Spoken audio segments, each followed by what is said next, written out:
Sir ನಮ್ಮ ಮನೆಯವರು Valmiki SC ಡಿಪಾರ್ಟ್ಮೆಂಟಲ್ಲಿ Bengaluru ಬ್ರಾಂಚಲ್ಲಿ ಕೆಲಸ ಮಾಡ್ತಾ ಇದ್ರು. ಅವರಿಗೆ ವರ್ಕ್ ಪ್ರೆಷರ್, ಮಾರ್ಚ್ ತಿಂಗಳಿನ ವರ್ಕ್ ಪ್ರೆಷರ್ ತುಂಬಾ ಆಗಿದೆ ಸರ್. ಅವರಿಗೆ ಇನ್ಕಮ್ ಟ್ಯಾಕ್ಸ್ ಇಂದ.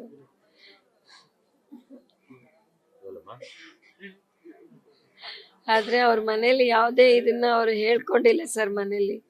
ಆದ್ರೆ ತುಂಬಾ ವರ್ಕ್ ಪ್ರೆಷರ್ ಹಾಕಿದ್ದಾರೆ ಅವ್ರ ಮೇಲೆ. ಆದ್ರೆ ಲೂಟಿ ಹೊಡೆದವ್ರು ಯಾರೋ ಅವ್ರ ಮೇಲೆ ಅಪವಾದ ಹೊರಿಸಿ ನನ್ನ ಗಂಡನ ಜೀವ ತೆಗೆದ್ರು ಅವರು. ಅವ್ರ 3 ಜನಕ್ಕೂ ಅವ್ರ ಡೆತ್ ನೋಟ್ ಬರ್ದಿಟ್ಟೋಗಿದ್ದಾರೆ.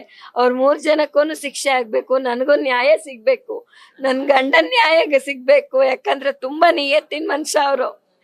ಯಾರ ಹತ್ರನು ಅವ್ರು 1 ರೂಪಾಯಿ ತಿಂದವ್ರಲ್ಲ, ಮಾಡ್ದವ್ರಲ್ಲ. ಅಂತವ್ರಿಗಿಂತ ಮೋಸ ಆಗಿರ್ಬೇಕಾದ್ರೆ ನಾನ್ ಬಿಡಲ್ಲ. ನಂಗೆ ನ್ಯಾಯ ಬೇಕು. ನಾ 2 ಗಂಡು ಮಕ್ಕಳು ಇಟ್ಕೊಂಡಿದ್ದೀನಿ. ಎಲ್ಲಿಗೆ ಹೋಗ್ಲಿ ಸರ್? ನಮಗಿದ್ದಿದ್ದೇ ಒಂದೇ ವರಮಾನ. ಯಾವುದೇ ರೀತಿ ವರಮಾನ ಇರಲಿಲ್ಲ, ಏನಿಲ್ಲ. ಅಂಥದ್ದನ್ನ ನಮಗೆ ಮೋಸ ಆಗಿದೆ. ನಮಗೆ ನ್ಯಾಯ ಬೇಕೇ ಬೇಕು. ಜಿ ಪದ್ಮನಾಭನ್ ಅಂತ ಹೇಳ್ಬಿಟ್ಟು MD ಆಗಿದ್ದಾರೆ ವಾಲ್ಮೀಕಿ SC ಡಿಪಾರ್ಟ್ಮೆಂಟಲ್ಲಿ. ಪರಶುರಾಮ್ ಅಂತ ಲೆಕ್ಕ ಪರಿಶೋಧಕರು, ಅವರು ವಾಲ್ಮೀಕಿ SC ಡಿಪಾರ್ಟ್ಮೆಂಟಲ್ಲೇ ಇದ್ದಿದ್ದಾರೆ.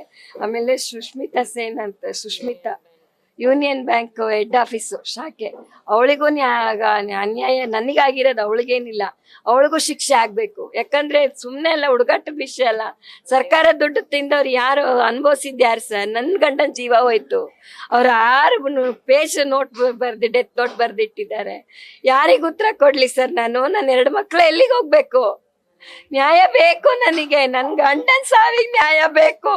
ತುಂಬಾ ನಿಯತ್ತಿನ ಮನುಷ್ಯ. ಒಬ್ರ ಹತ್ರ ತಿಂದವ್ರಲ್ಲ, 1 ರೂಪಾಯಿಗೆ ಆಸೆ ಪಟ್ಟವ್ರಲ್ಲ. ಅಂತವ್ರು ಈಗ ಯಾಕೆ ಸರ್ ಮಾಡ್ಬೇಕು? ನ್ಯೂಸ್ ಫಸ್ಟ್, ನಿರ್ಭೀತಿಯಿಂದ ನಿಮ್ಮ ಪರವಾಗಿ.